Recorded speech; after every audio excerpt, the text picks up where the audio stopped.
আপনারা জানেন যে গত 19শে মে রামকৃষ্ণ মিশন একটা ঘটনা ঘটে, যেটা ভক্তিনগর থানাতে অবস্থিত। এবং সেই ঘটনায় রামকৃষ্ণ মিশন একটা কমপ্লেন করে, আমরা সেই বেসিসে কেস করি। এবং সেই কেসে সরকার, শম্ভু মাহাতো, শ্যামল বৈদ্য, এরা সব ভক্তিনগর থানা এলাকাতেই বাড়ি। আরেকজন হচ্ছে রাজীব বসাক, যার বাড়ি মাটিগাড়া থানায়। রামকৃষ্ণ মিশনের মূল অভিযোগ যেটা ছিল সেটা হচ্ছে রাত্রেবেলা 3টে সাড়ে 3টের দিকে, এর মধ্যে যেটা ইনভেস্টিগেশন করতে গিয়ে আমরা পাই সেটা হচ্ছে যে মেন অ্যাকিউজড আছে এই কেসে, প্রদীপ রায়, তিনি একটি কেস করেছেন, সিভিল কেস, যেটাতে উনি দাবি করেছেন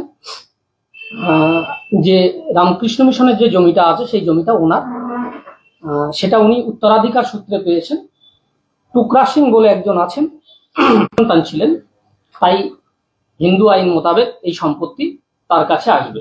বাট ডিউরিং ইনভেস্টিগেশন আমরা সমস্ত দিক খতিয়ে দেখে যেটা পেলাম সেটা হচ্ছে টুকরা সিং অনেক আগেই জমি বিক্রি করে দিয়েছিলেন হারদোয়াল সিং গিল বলে এক ভদ্রলোকের কাছে, এবং হারদোয়াল সিং গিল জমি বিক্রি করেছিলেন এস.কে. রয় বলে আরেক ভদ্রলোকের কাছে। এবং এস.কে. রয় বলে যে ভদ্রলোক আছেন উনি গিফট ডিড করেছিলেন রামকৃষ্ণ মিশনকে। এবং অ্যাজ পার কোর্ট অর্ডার এই জমির বর্তমান মালিকানা, যেটা আমাদের কাছে আপডেট আছে, সেটা হচ্ছে রামকৃষ্ণ মিশন। একদমই নয়, এখনো পর্যন্ত আমরা যেটা পেয়েছি প্ল্যান অফিসে, প্রদীপের দাবি কোনোভাবেই ঠিক নয়, যেটা আমরা এখনো পেয়েছি। এবং এই জমিটা ল্যান্ড রেকর্ড ওয়াইজ এখনো টুকরা সিং এর নামে আছে, যেহেতু এখনো মিউটেশন হয়নি। তো রামকৃষ্ণ মিশন অলরেডি প্রসিড করেছে ফর মিউটেশন, এবং as per court order mutation within 1 month হয়ে যাওয়ার কথা, যেটা আমরা কোর্ট অর্ডার পেয়েছি। আপনি বললেন প্রদীপের অভিযোগ মিথ্যে, প্রদীপকে কেন পুলিশ গ্রেফতার করছে না? প্রদীপকে আমরা খুঁজছি, আমরা এখনো টেস্ট করতে পারি। প্রদীপের মামলা দায়ের করার 1.5 ঘন্টা আগে রামকৃষ্ণ মিশন মামলা করেছিল। আপনার পুলিশের নথি বলছে সেই মামলা অভিযোগ হওয়ার পর পুলিশ মামলা শুরু করে দেয়, তারপর প্রদীপ থানায় গিয়ে এফআইআর করে। যখন অলরেডি রামকৃষ্ণ মিশন এফআইআর করেছে এবং বন্দুক নিয়ে হামলা চালানো হয়েছে, আর্মস অ্যাক্টে পুলিশ কেন মামলা দিল না? কেন পুলিশ প্রদীপদেরকে বাঁচাচ্ছে? এটা আমার প্রথম প্রশ্ন। দ্বিতীয় প্রশ্ন, অভিযুক্ত একজন মামলা হওয়ার পর এলেন থানায়, তাকে জিজ্ঞাসাবাদের জন্য পুলিশ ডিটেইন না করে পুলিশ ছেড়ে দিল। প্রথম কথা, যে কোনো অভিযোগ এলে আমরা প্রথমে সেটা কেস স্টার্ট করি, তারপরে সেটা আমরা তদন্ত করি। তদন্ত করে যতক্ষণ না আমরা এভিডেন্স পাই ততক্ষণ তো আমরা কোনো অ্যাকশন নিতে পারি না। সেই হিসাবে প্রদীপ রায় তার পরপরই কেস করেছে, আমরা তখনও তদন্তের প্রাথমিক স্টেজে ছিলাম, যেটাতে জিজ্ঞাসাবাদের তখনও আমাদের দরকার হয়নি। মুখ্যমন্ত্রী বলছেন রামকৃষ্ণ মিশনকে আমরা শ্রদ্ধা করি, সেই মুখ্যমন্ত্রী পুলিশ রামকৃষ্ণ মিশনের বিরুদ্ধে এসটি অ্যাক্টে যেই ধারায় আগাম জামিনের কোনো প্রভিশন নেই, একজন অভিযুক্তের কথার ভিত্তিতে কোনো কিছু বিবেচনা না করে সরাসরি মামলা করে দিল। আমি এ ব্যাপারে আগেই বললাম, এই তো সেই মামলা নিয়ে তো বলছি, পুলিশের ভূমিকা এই কেসের ব্যাপারে আমি আগেই বলে দিলাম, ব্রিফিং এর আগেই আমি বলে দিলাম। পুলিশের ভূমিকা নিয়ে নিন্দার ঝড় বইছে। রামকৃষ্ণ মিশনের বিরুদ্ধে এসটি অ্যাক্টে আপনার মামলা করলো আপনার পুলিশ, আপনিই বলছেন প্রদীপের অভিযোগ মিথ্যে। এই যে মামলাটা আপনারা করলেন, এটা তো জামিন, অ্যাডভান্স জামিন হবে না। এমন একজন স্বামীজির বিরুদ্ধে মামলা করলেন যে 15 বছর আগে এখান থেকে চলে গেছে, মিথ্যা এফআইআর করা হলো। পুলিশ কিভাবে মামলা করলো, কেন করলো? রামকৃষ্ণ মিশনকে হেনস্থা করছে আপনার পুলিশ। আমি এটা প্রথমেই আপনাদেরকে বললাম যে পুলিশ তো বলতে পাউন। প্রথমেই আমি আপনাদেরকে বললাম যে আমি প্রথমেই এ ব্যাপারে বলে নিলাম আপনাদের। কি বলে দিলেন? একজন স্বামীজি বছর 15 আগে চলে গেছেন, তার বিরুদ্ধে মিথ্যা মামলা হলো, আপনার পুলিশ মামলা করলো। অভিযোগ উঠছে টাকা খেয়ে মামলা করা হয়েছে, রাজনৈতিক মহল সোচ্চার হচ্ছে নিন্দায়, শহর জুড়ে ভক্তরা নিন্দা করছে। পুলিশ করছেটা কি?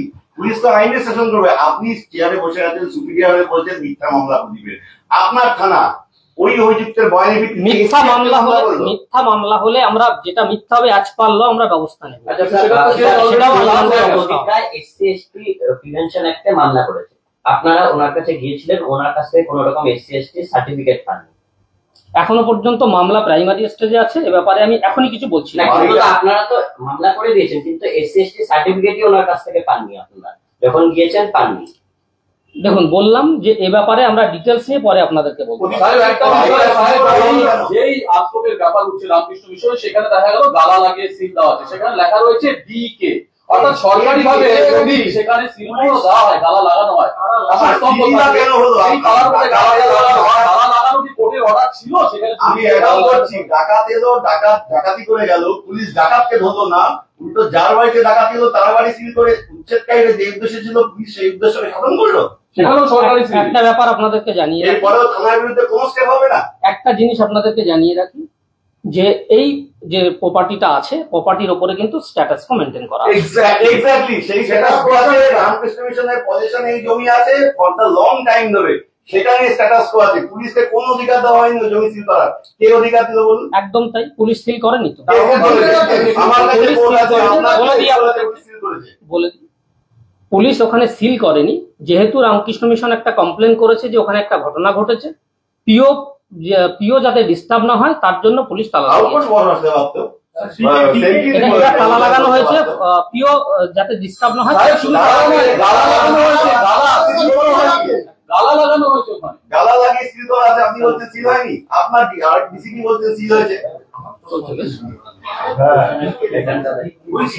পুলিশ দিকে প্রাইভেট লোক এসে নিষেধ করে সিল করে দিয়ে গেল, পুলিশ তাকে ঢাকা যেটা বলছে তারা তারপরে ডিটেইল আপনি বলছেন সিল হয়নি। আমরা যদি দেখাই আপনার পুলিশ অফিসারদের সাথে আমাদেরও কথা হয়েছে, তারা প্রত্যেকে বলেছেন সিল করা হয়েছে, তার কল রেকর্ডিং আমাদের কাছে। আপনি বলছেন তাহলে যে বলেছে আপনি তার কাছে, আপনার ডিসিপি বলেছে, আমার কাছে কল রেকর্ডিং আছে, তার সঙ্গে কথা বলুন।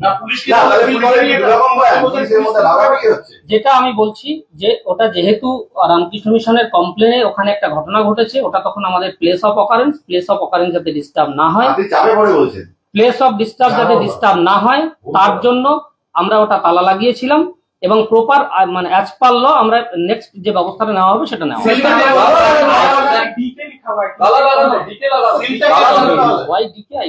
আচ্ছা, যে পাঁচজনকে আপনারা অ্যারেস্ট করলেন তারা কারা?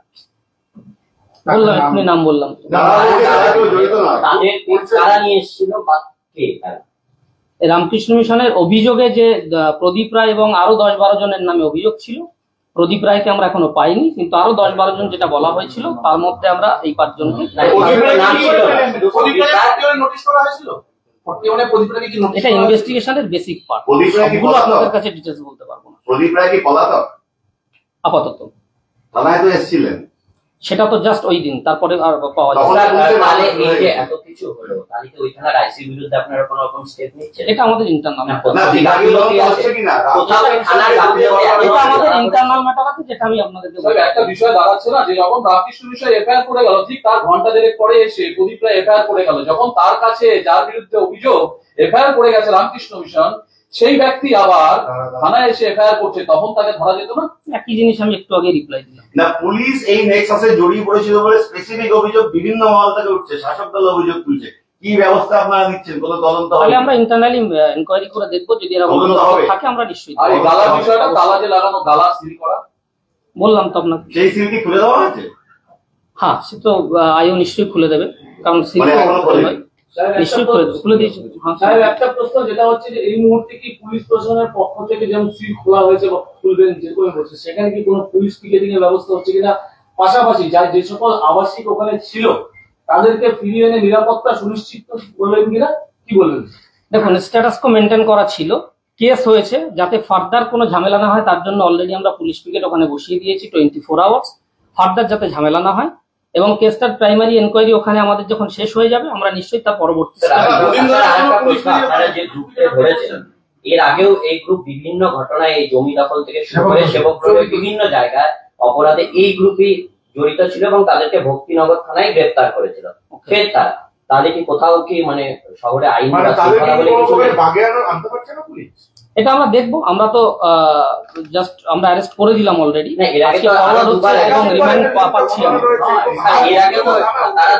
দুজন একসঙ্গে কথা বললে আমি কারোরটা শুনতে পাচ্ছি। सर, रामकृष्ण मिशन तो सिर्फ प्रदीप राय के अगेंस्ट में केस किया था, बाकी 10-12 लोगों को আপনাদেরকে আবারও বললাম, প্রদীপ রয় एंड 10-12 अदर्स। सर, ये जो 5 लोगों को आपने अरेस्ट किया, किस बेसिस पे? क्योंकि इन लोगों का तो एफआईआर में नाम नहीं है।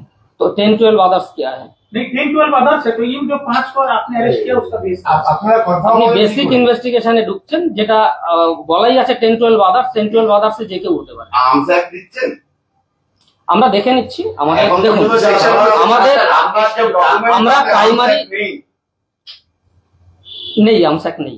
কিন্তু অভিযোগে তো বলা হয়েছে বন্দুক নিয়ে গিয়েছিল, রামকৃষ্ণ মিশন বলেছিল। Fire arms, being armed with fire arms বলা আছে। আমরা আবার এটা দেখছি, স্ক্রুটিনি করছি, যদি কোনো ল্যাকুনা থাকে আমরা ওটা ফার্দার অ্যাডিং সেকশনে। স্যার, রামকৃষ্ণ মিশনের এগেইনস্টে আপনারা যে মামলা করেছেন ওটা কি? আবার বলুন। রামকৃষ্ণ মিশনের এগেইনস্টে প্রদীপ রায়ের এফআইআর বেসিসে আপনারা যে মামলা করেছেন এসসি এসটি, ওটা আমি প্রথমেই বলে দিয়েছি আপনাদেরকে। না, সেটা তো আপনারা কি স্টেপ নিচ্ছেন? প্রয়াগরাজ থেকে ওই সন্ন্যাসীকে আসতে হবে আপনাদের এই মামলার জন্য। আমি ওটা প্রথমেই আপনাদেরকে বলে দিয়েছি। না, সেটা কি আপনারা স্টেপ নিচ্ছেন? তাহলে বললাম, প্রথমেই বলে দিয়েছি। রামকৃষ্ণ মিশনকে এই হেনস্থার দায় কি এই জেলা পুলিশ, মেট্রোপলিটন পুলিশ নেবে?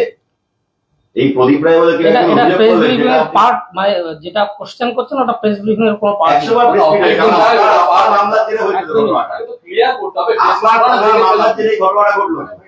দায় নেওয়া না নেওয়া এটা কোনো প্রেস ব্রিফিং এর পার্ট হতে পারে না। না, মামলাটা তো মিথ্যে মামলা আপনি বলছেন, তো তার জেলে হেনস্থাটা হতে হবে, তার দায়টা কার বলুন?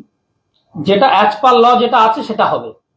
ল এর বাইরে গিয়ে আমরা কিছু করি না, করতে পারি না। পদ্ধতি কি? সেই মামলাকে উইথড্র করার চেষ্টা হবে বা কিছু হবে? তো ইনভেস্টিগেশনের পার্ট এখনই আপনাকে ডিসক্লোজ করবো কি করে। সেকশনগুলো একটু বলবেন? কি কি সেকশন আছে? আরকেএম প্রদীপ রায় বুঝে গেল।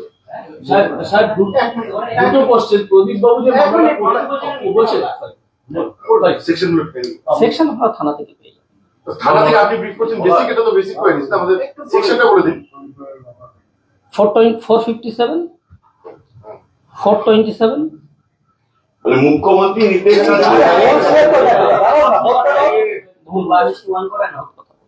দাঁড়াও না, আমাদের 457, 427, 325, 379,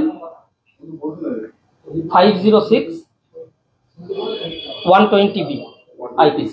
এটা আরকেএম এর যেটা অভিযোগটা হয়েছিল সেটা সেটা একটা স্পেসিফিক একটা অ্যানসার চাই। সেটা হচ্ছে প্রদীপ রায়ের যে মামলাটা আপনি বলছেন মিথ্যে মামলা, তাহলে কি ওটা ডিসকন্টিনিউ হবে নাকি ওই মামলাটা চলবে? ইনভেস্টিগেশনের ভেতরের পার্ট আমি আপনাদেরকে ডিসক্লোজ করছি না। না মানে ওই ফর মামলাটা the interest of investigation disclose করতে পারি না, করছি না। প্রেসমিটটা তো আপনি কনফিডেন্স তৈরির জন্য করছেন, তাহলে এটা ডিসক্লোজ করবেন না। পুলিশ কনফিডেন্স পাচ্ছে না। আবার এটাই বললাম, প্রথমেই আমি বলে নিয়েছি যেটা বলার। পুলিশ কনফিডেন্স পাচ্ছে না, মুখ্যমন্ত্রীকে হস্তক্ষেপ করতে হলো, নবান্ন থেকে ফোন আসতে হলো, তারপর পুলিশ নড়ে বসলো। মনে হচ্ছে না রাজ্যের পুলিশকে এই ন্যাকচারজনক ভূমিকায় নিয়ে যাওয়ার দায় দায়িত্ব পুরোটাই আপনাদের এই শিলিগুড়ি মেট্রোপলিটন পুলিশের। আপনি যেটা প্রেস ব্রিফিং এর পার্ট তার বাইরে থেকে কথা প্রেস ব্রিফিংয়ে পার্ট নিয়ে তো বলছি। প্রেস ব্রিফিংয়ে part. I am ending my press briefing. Thank you. If life is an art, then Dwarika Prime is a canvas. Wake up to the breathtaking view of lush green hills every morning. Experience state-of-the-art living with an open gymnasium and a yoga deck on the terrace. Conveniently located near the bustling business hub on Savok Road. Ready to move in, budgeted flat. The baby pool, landscape garden, rooftop gazebos, children's play area, temple, community hall, and terrace garden. Spacious bedrooms for your comfort and relaxation. Dwarika Prime. Call 9733399970.